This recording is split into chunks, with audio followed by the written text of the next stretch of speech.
everybody, and we are back for another episode of the Kitty Box. We were gone for a little minute, but we are back with a jump off. We have missed y'all, and I have missed each of y'all. How are y'all doing? I'm good, man. Feeling good. Good. Happy. Thank you. Just working out, child, and trying to make it shake. Gotcha. I've been doing good. I've missed you guys as well. It's definitely been a while. Just been busy, trying to keep myself busy and trying to get back to a little bit of normalcy post-COVID. I've been going out a lot more, and even just by myself, just going out to different restaurants and stuff. You sure?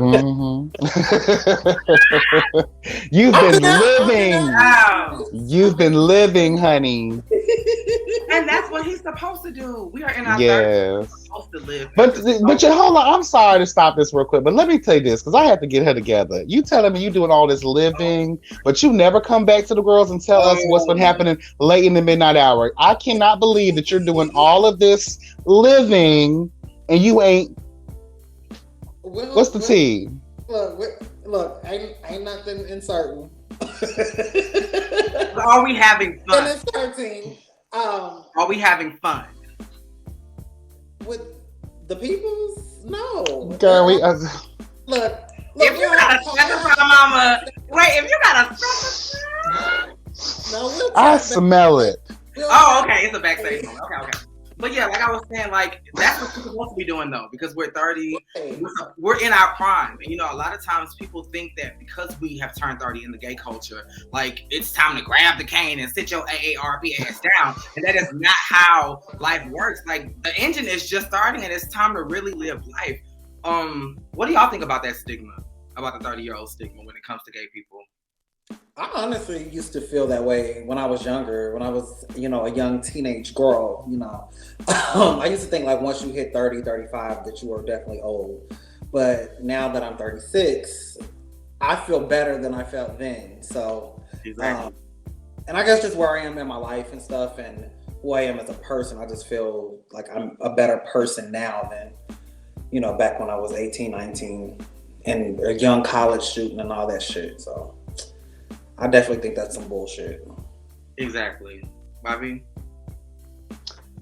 I believe that it's white women, white men, well, certain groups of white men and the gay community that care so much about a time frame. So much to the point, it's so heavily embedded in our community that I was taught that young, and I was like, at 30, child, they calling you an elder. They saying you don't belong in a club, child. They saying you don't belong in certain of the young spaces. And I'm just like, bitch, at 30, that's when you're really coming to know who you are. You've had some experiences, you've made some mistakes, you're learning from them, and you're trying to apply them. Not saying you got it all together, because I don't think anybody truly has it all together. Everything is, a process, and even 80-year-olds have, to learn some shit. But no, I don't like that stigma. I think it's negative, and it makes people feel rushed, like they have to rush in their 20s and stuff like that. No, girl, live through your 20s, relax, take your time, girl. Nothing is guaranteed, nothing's promised. Relax. That's why all these girls got high blood pressure, girl. Fucking liver levels are up the roof, girl. Chill out, bitch. Enjoy the journey. There are certain things you should have accomplished by 30 or by your 30s, or do you feel like that stigma needs to be done away with as well? Everyone moves at their own pace. Yeah, that's true.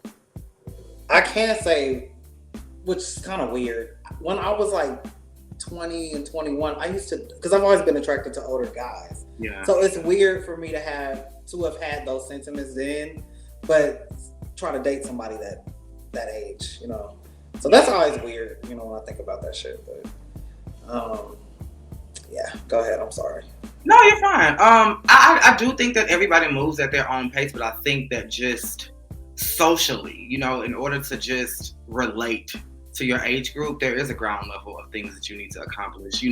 I'm not saying you should have, degrees and, all of this and all of that, but I think in order to have a life experience, like a job at some point, moving out of your parents' home or traveling or just ground level things that adults your age do, just so you can relate. Because if not, then you'll be a recluse and you won't relate, and then before you know it, you'll be 45 years old in your parents' basement, not having any friends because you never live your life. Jacking off into a sock.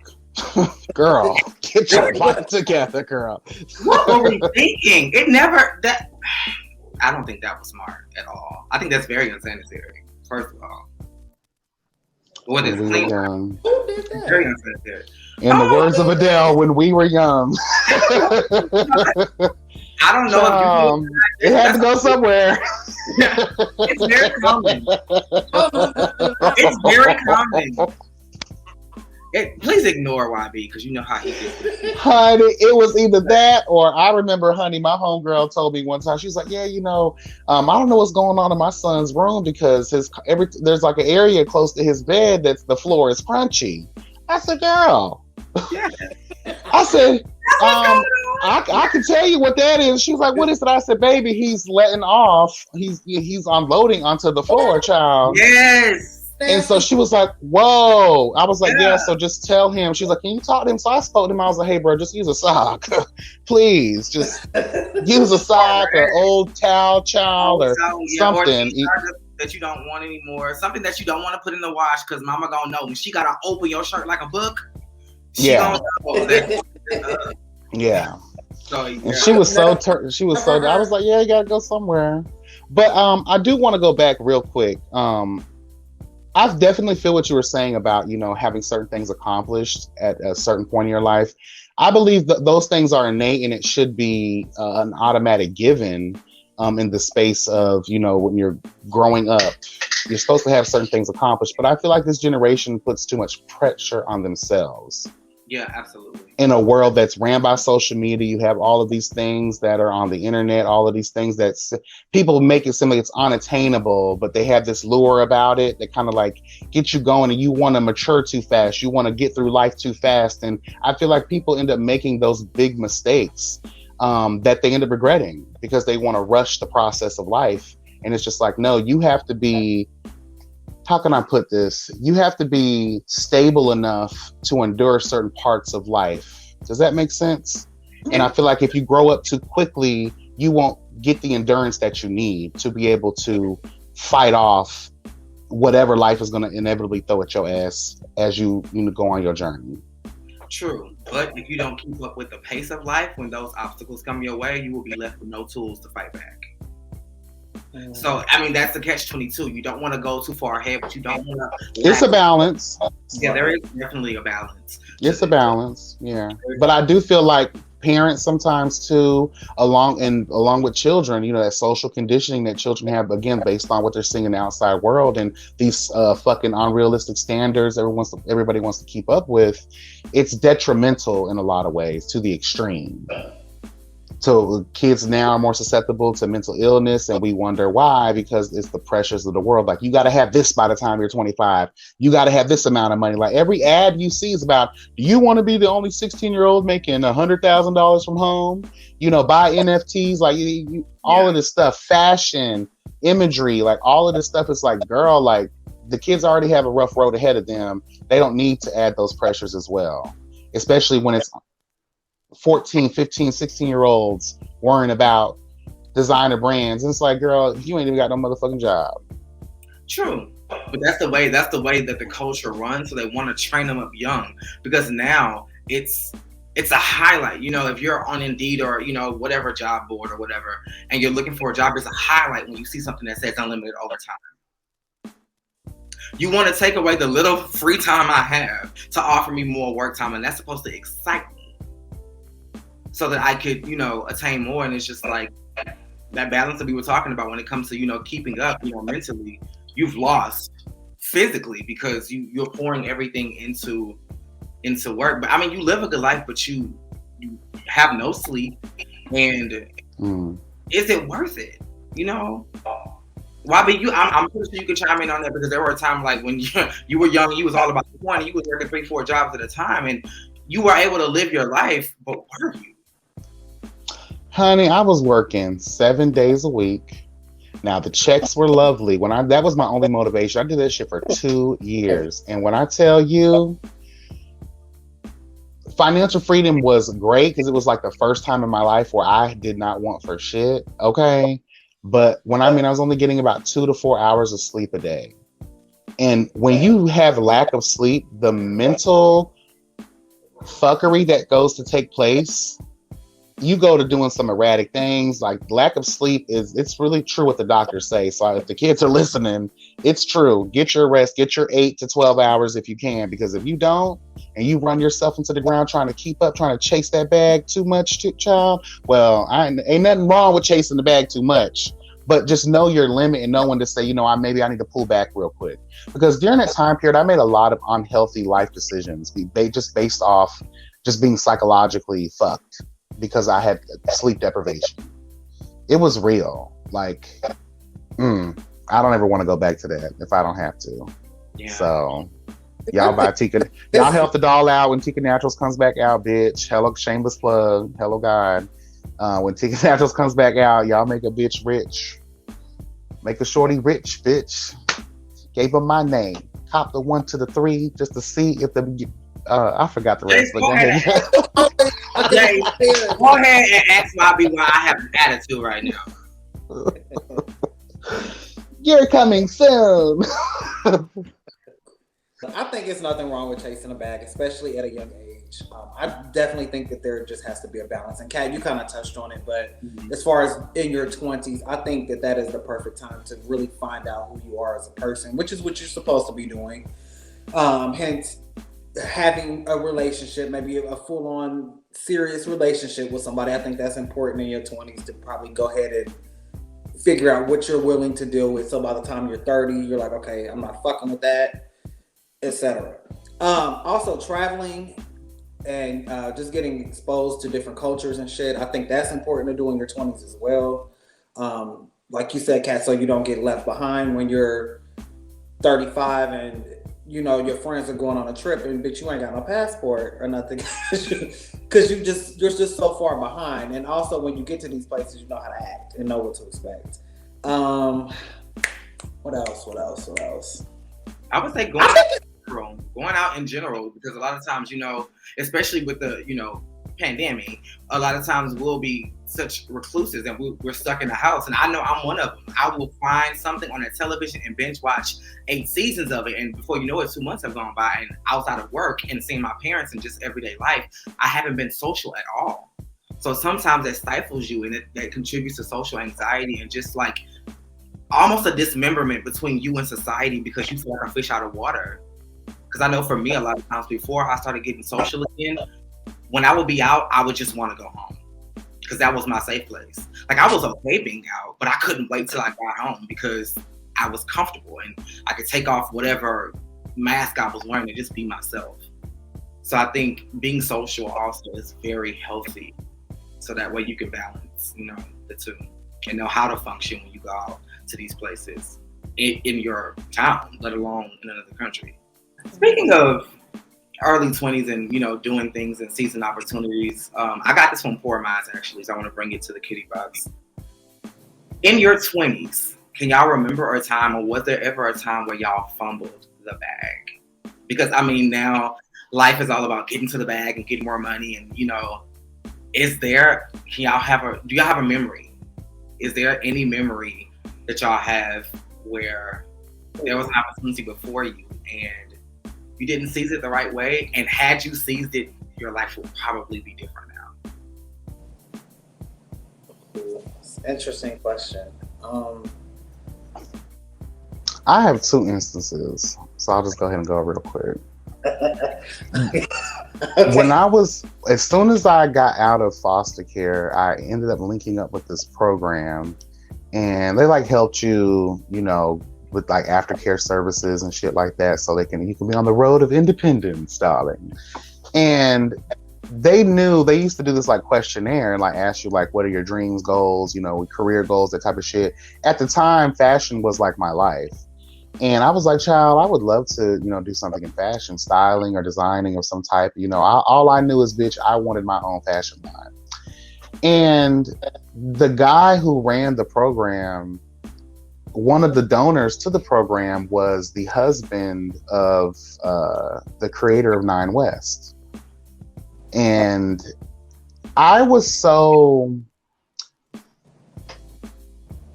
jaded and just messed up in the head from all the shit that I had gone through. And that transition was not fucking easy because they do not prepare you for shit when you are about to age out. So, and because like I'm still trying to kind of adapt to this new world that I'm in, I was emotionally immature. And I have to be real about that. So I was very emotionally immature. And they said, if you do X, Y, and Z, all I had to do was enroll into college, get a good little GPA. These people were really going to help me accomplish this goal. And for the life of me, yeah, I enrolled into college, but I didn't stay but like 30 days just to get that financial aid check. Hello, God. Again, being an idiot, young and stupid.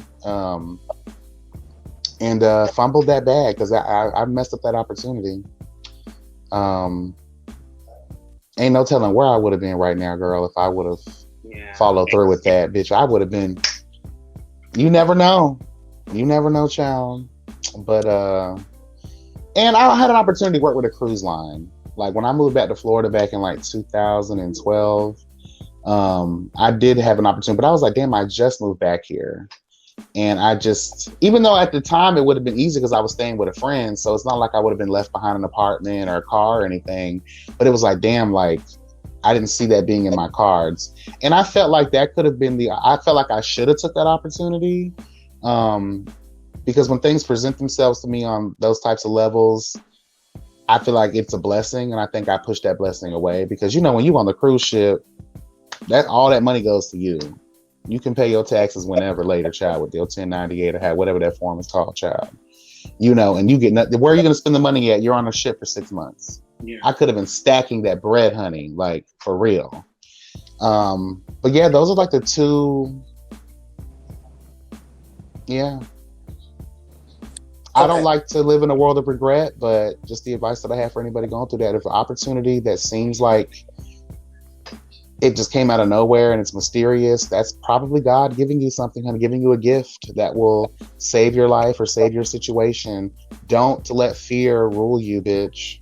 Mm-hmm. Jump out there. You get one life. Amen. Yeah.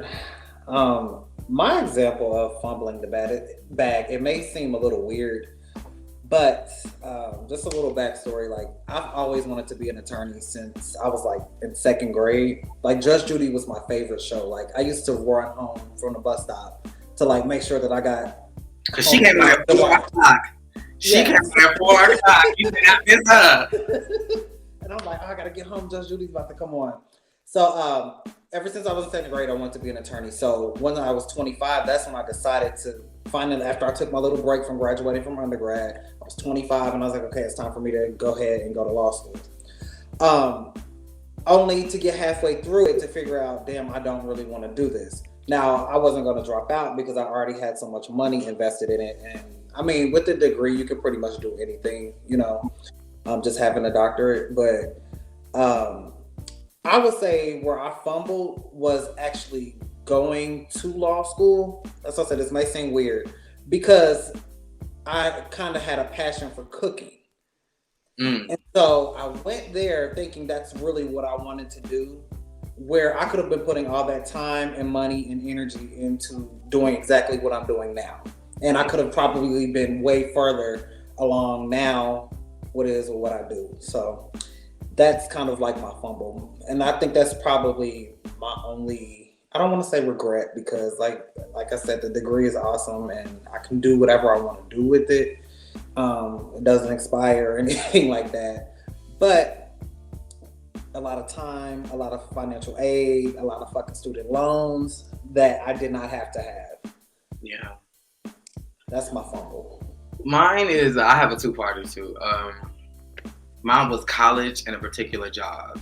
Remember that guy I was telling y'all about, the one who told me on the stairs he was cheating, and I stayed with him, and then we was in the club and somebody took his dick and all of that. Well, when we were hot and heavy, like in the middle of it, I was working overnight for Hewlett Packard. I was working for Hewlett Packard overnight, and I would go I would leave my house around 8 or so, spend a couple hours with him after work, and then I would go to work. But I was so enthralled and so in love that he would be like, don't go today. Don't go today. And I did so many don't go todays where I went one day and I swiped that card and they was just like, And sometimes if the car don't work, there's like a security guard to the side that'll like look you up. And she was looking at me like, do you want? I'm like, girl, you would waste my time or embarrass me. We both know I'm fired. So let's just say goodnight, bitch. Let me just go ahead and go.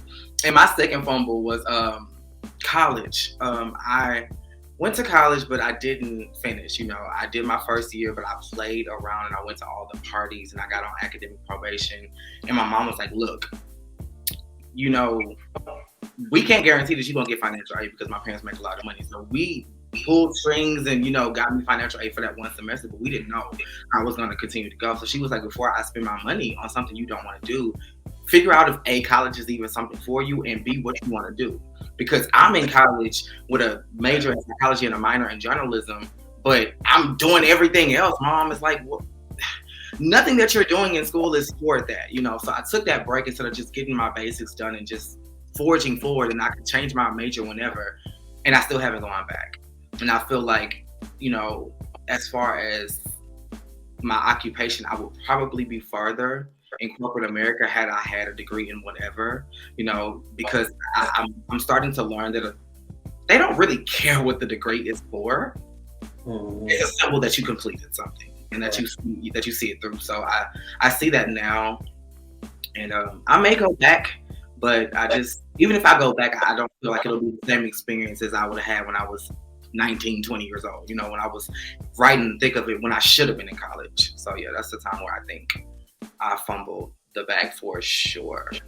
You know what? I hate that our parents kind of put that on us, or I guess maybe our generation or so, because a lot of our parents and grandparents, of course, didn't, really have the opportunities. A lot of them didn't. So they put that pressure on us. Oh, you got to go to college, or you got to go to the military. You got to do something. Yeah. Yeah, and they're ready to throw your ass out at 18, which that's a whole nother conversation. But they put that pressure on you. You got to go to college. You got to do this. And it's like, first of all, we're still kids. Mm-hmm. I mean, even though you're 18 and you're legally an adult, but you're still fucking kids. And I think since we've been in school for 12 years, pretty much prior to that, like, people need a break.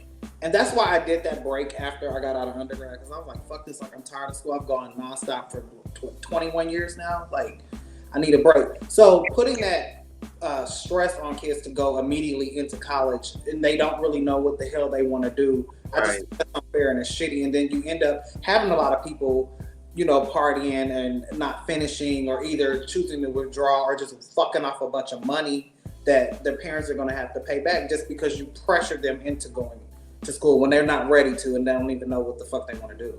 And for me, I went out and I had so much fun because I had freedom that I didn't have at home.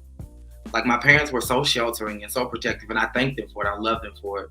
But it kept me blinded to so much. So when I saw the world, I was like, and I just did. I didn't go too far, but everything that I could do within, the reins of safety, I fucking did. I was out there and I was partying, I was standing up. And then once I found out that college is not like high school, they're not going to call your mama because you tardy and you're not coming. So there's no repercussion. Well, there is, but I didn't see the consequence in the moment. My consequence was y'all gonna tell my parents and they're gonna be mad at me. I didn't see the consequence as, bitch, you finna flunk out of school. I didn't see that. So because I didn't see a consequence, half the time I wasn't even going. I was like, girl, fuck, especially math. Math lab could kiss my entire ass. Like, I went one time, and that was the one and only time I saw that lady the entire semester. Damn, I used to love school. Now, I was in class, like, the thought of it now, when I see my nieces and nephews having fun in school and at the games and stuff, I'm like, bitch, why didn't I have this much fun? Like, I went, and I had, fun, but bitch, had I known it was like this for real, I think maybe because I wasn't this person then. I wasn't this confident and this sure of myself then. Had I been me, then I would have owned high school. Bitch, I would. Everybody would have been my friend. Like, and I'm so happy that my nieces and nephews are living their lives because You only get one, you know, and you only get one childhood and one teenagehood and one early adulthood. Live it up. Live it up. I'll be the uncle that'll vouch for you if you do some shit that your parents are not proud of. Oh, well. I understand that we're trying to protect them and shelter them and we want them to do what's right, but they have to live. That experience is something you can't get back because I know people now, great individuals, but they are so fucking sheltered. And they don't even realize how, again, disjointed from society they are because they've made isolation normal. You know what? That's just hearing you say that. Like my parents, they didn't really shelter me, so I kind of did. I was kind of sneaky, you know. I've done shit they didn't know about. Like I was out at parties and I was clubbing in the 21 and up club when I was like 15, 16 because I had a fake ID, you know. So I had kind of grew up fast, you know what I'm saying? But I wasn't getting in any trouble. Like I was still smart with it. So I guess by the time I got to college, like I was like, okay, I know this is for real. I know that I want to go to law school. Like I know I have to make good grades and shit like that. So I was kind of, I guess maybe that's why I was so focused. I still partied and shit like that in college and, you know, hung out. I worked, had my own place and shit like that. But I guess I was just more so looking at like the end goal. Yeah. I like school. I just, you know, feel like they need to design the curriculum much better. That's things that are closely related to the path you trying to go down. If I'm doing it, if my degree was, because I was going for my criminal justice technology degree, and I've been to college like 3 or 4 different fucking times, and it's just I'm like maybe 8 classes away from achieving my degree, but I can't get past the math, child. I'm a dumb bitch when it comes to shit like that. But I can count my coins and I can balance the account. I can count those, you know what I'm saying? But once we get to algebra, get the fuck away from me, honey, because I just don't understand why A plus B has to equal X. Why are numbers and letters cohabitating? And you know, I don't understand. If that's your only problem, there's a way around it. It may cost you a little something, but remind me to talk to you about it. There's a way around that. If math is your only problem. Math is my only problem. All my core courses are passed and done. And I need to take some other ones too. But I just feel like I think they do that. And there was some data some years back that said that you know how they have those entry examinations that you have to take? Yeah. Prerequisites, I think they call them. And it's geared towards minorities, people of color, because they know that our reading skills, our language arts types of skills, our writing skills, our math skills are not all up to par. We actually test, you know, lower in a lot of those areas amongst our, you know, other racial counterparts, white people, you know, I tried to make it sound cute, but white people. So they do that stuff intentionally. That way we are more weighed down by the work before we can actually accomplish the degree. So I find that really funny. I'm just like, okay. And there was a conversation a while back that they were going to go ahead and eradicate that from, you know, the college experience altogether because of that fact. Because again, why does I want to be criminal justice, honey. I'm not trying to be a mathematician. Hello, God. I'm not trying to be the professor of math. Right. I'm not trying to solve crimes, girl. What's algebra going to do for that? Right. And if it is needed, that's what they got a crime lab for. Hello, God. Yeah. Or any of these degrees for that matter. And I hate how, like, if you want to, like, omit the parts that don't matter, then they just want to give you a certificate and send you on your way. And it's like, no, I deserve to be degreed just like everybody else. I was going for psychology. Outside of counting my money when it hits my account, what math do I need to know about reading people's minds? Like, I don't, you know, but yeah, I understand. So, we talked about a number of things tonight. I want y'all to hop in the comments and talk to us about a time you fumbled the bag.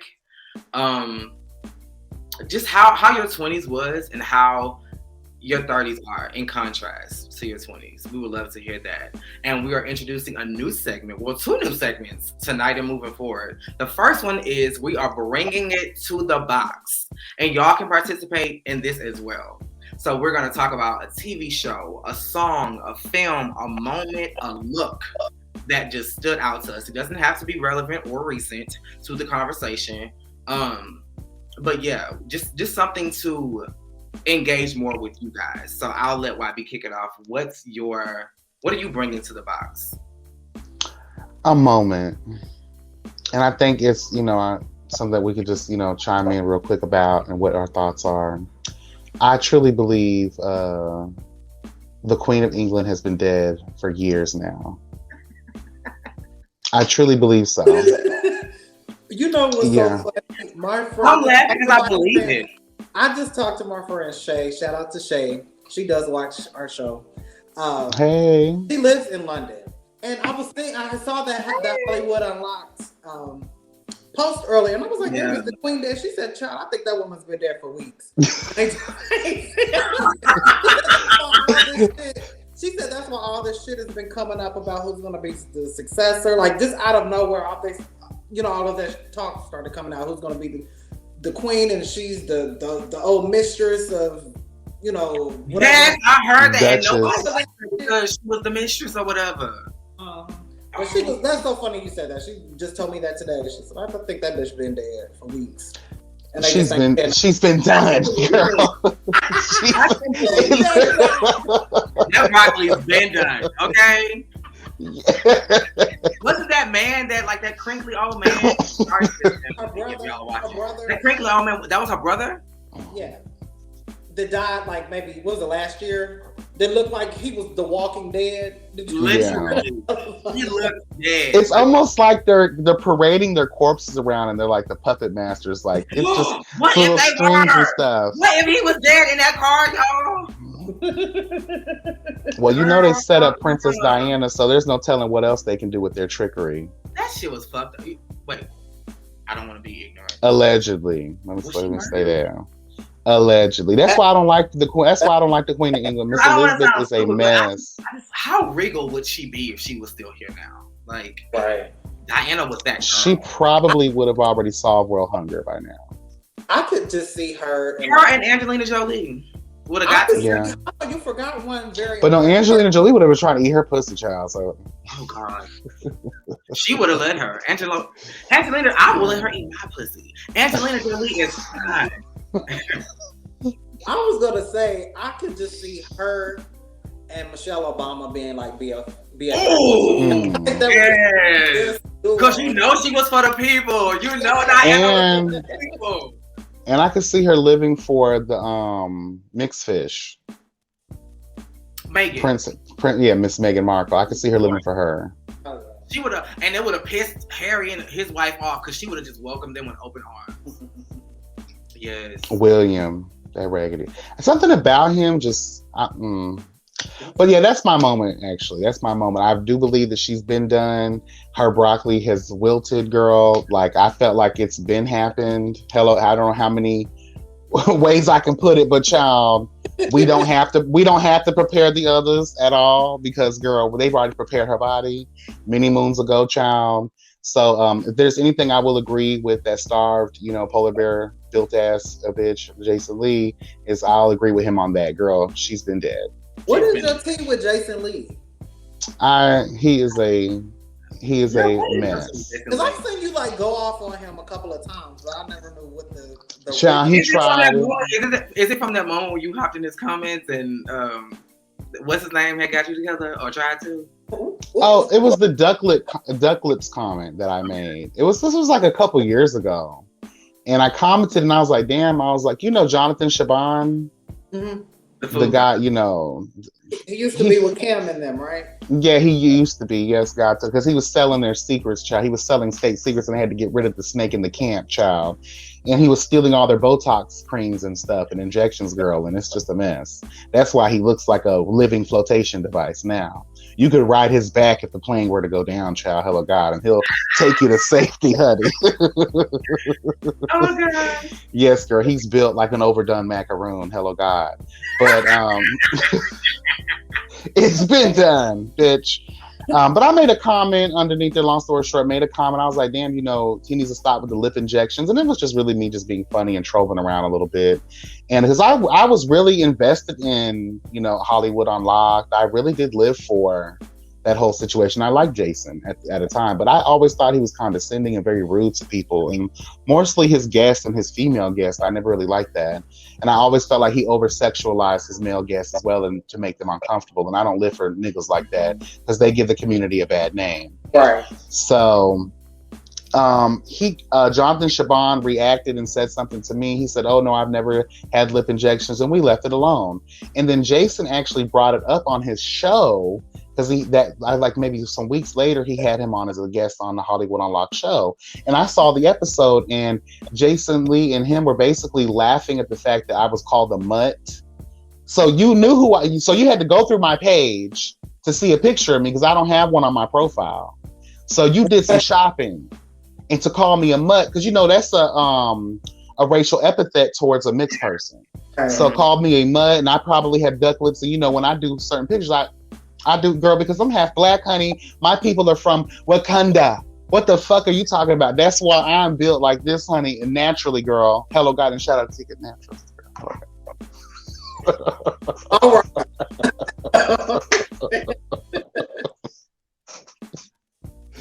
Okay, what were we? Yeah, I'm sorry. I just went on this whole thing, child. We're trying to find out why you don't like Jason Lee. Oh, but yeah, they laughed together and kikied and totally disrespected me. And at least if you're gonna do that shit, shout me out, nigga. Hello, God. So at that point, it is what it is. That it's fair. I mean, because you took a shot at him, so do you think that it's fair for him to clap back? I wasn't even talking about Jason. I was talking about the melted face god, Jonathan Shaban. That's his homegirl. They're trying to be homegirls because Jason Lee is a leech.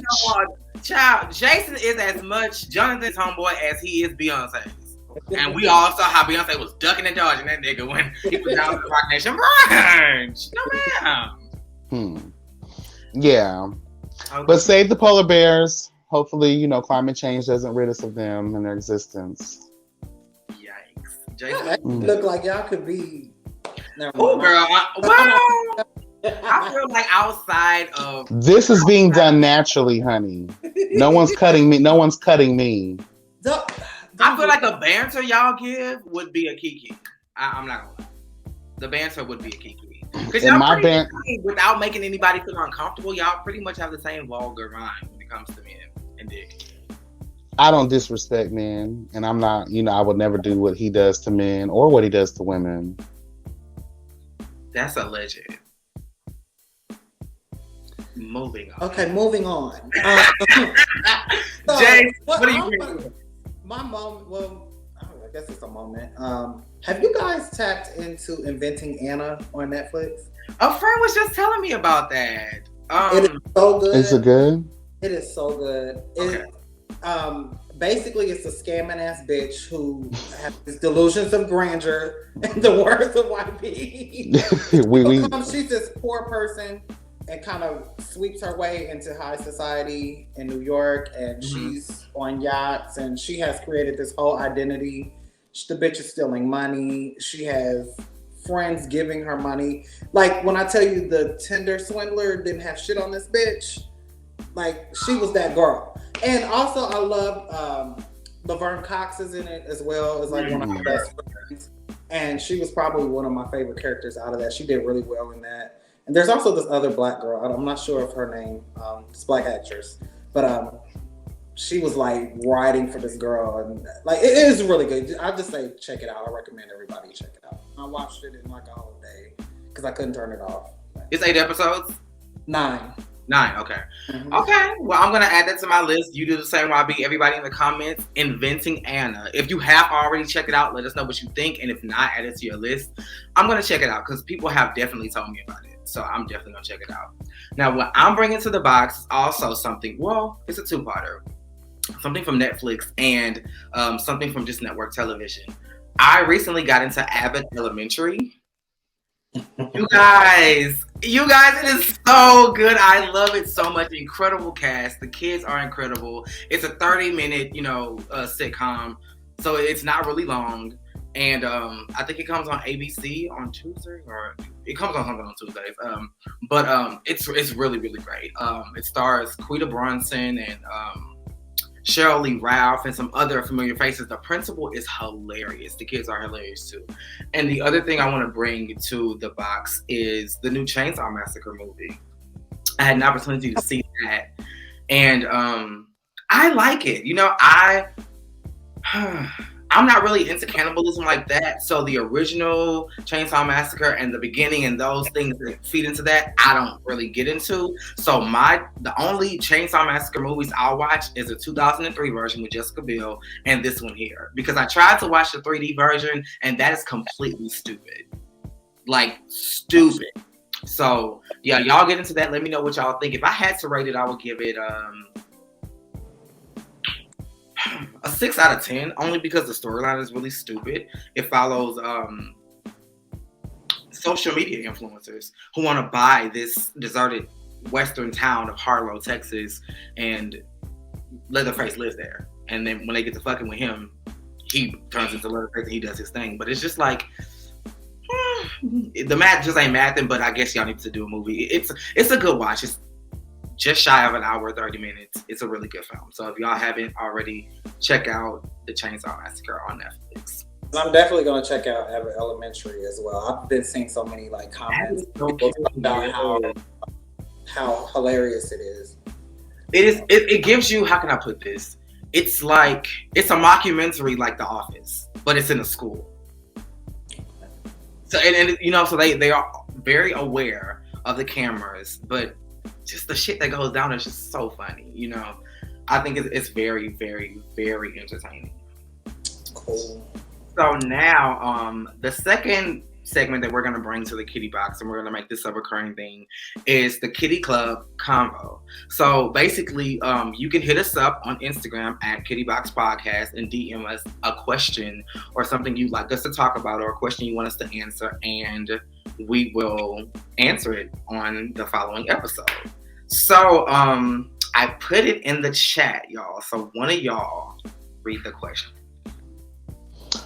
Okay. So we have a question here. Hey, Kat, YB, and Jace.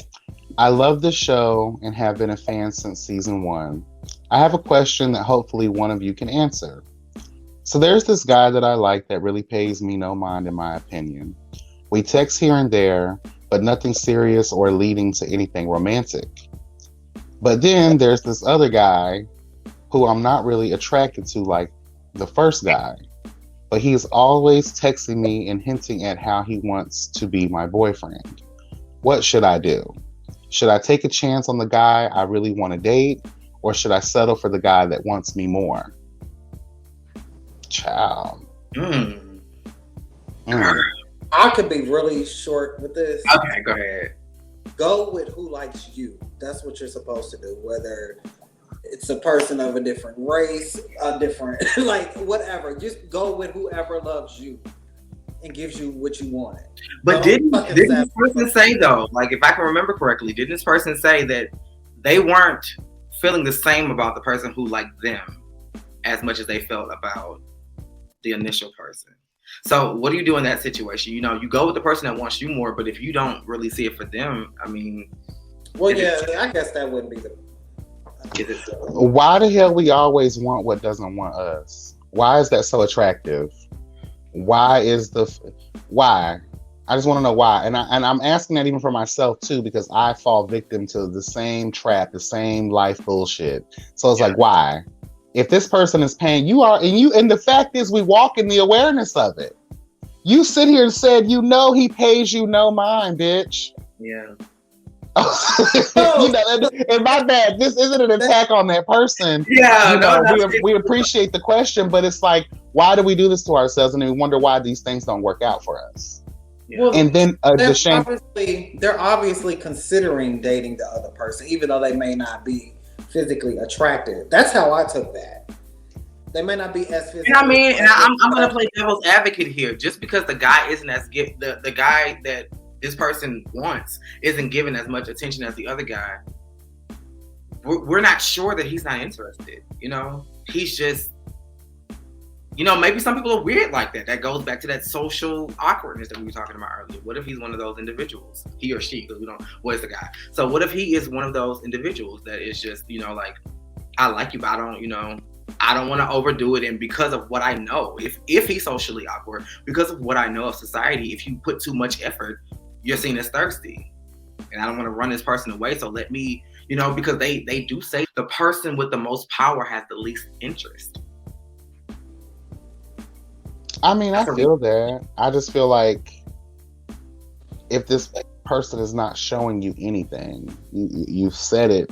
I mean, he pays you no mind. You text here and there, but nothing serious or leading to anything romantic. But you have someone else who's actively pursuing you. Yeah. And showing you interest. I question, did you even take your time to even try to get to know that person before you wrote them off? I will say that at least entertain it, because I mean, if there's nothing romantic and you're not willing to take a chance on it, then basically you and the person that you like are just going to be friend zoned for the remainder of y'all's relationship. But if this guy is liking you, even if it doesn't work, try. You know that there's an interest there, so he's gonna whine and he's gonna dine you. So at the very least, you're gonna have a good time. You may not be sexually attracted to him, but you're gonna have a good time. Now, who knows? Well, see, we all done fell in love with an ugly nigga before because the game was right. The talk game was right. He treated you like a queen, bitch. Niggas have that confidence. But he all dated somebody who we like look back and be like, bitch, what was I thinking? Yeah. Burger wolf status. That confidence is on 10. You gotta have that confidence and that swag. We've been there. Yeah. But I say to that person, just go with whoever likes you. Like, don't settle for no bullshit just because the person may not be as attractive as you think. Just give it a chance and explore it and see where it goes. Because them ugly niggas gonna fuck you. Might fall in love with his You may fall in love with him. Exactly. So you never know. That's why I think it's so entertaining. And we're in our 30s. I don't know how old you are, baby, but we're in our 30s. Live your life. Just because you dating the one that likes you more don't mean you can't still text the one you like. You may break him down eventually. You never know. But have fun. Don't sit by the phone wasting time waiting on somebody who ain't waiting on you. Because while you waiting on him, he outliving his life with somebody he do find attractive. So, girl, don't do something like that. But yeah, this was an incredible episode. You guys, make sure you hop in the comments and y'all give this person some advice. If y'all know something we don't, if y'all have something to say to this person, if y'all have a story, well, don't put it in the comments because we ain't gonna put you out like that. But hit us up in the DMs and we will bring it to the box and we will talk about it. We will have some Kitty Club convo. But this was a great episode, y'all. Thank y'all so much for tuning in. We love you and we will see y'all next week. Bye. Bye, guys.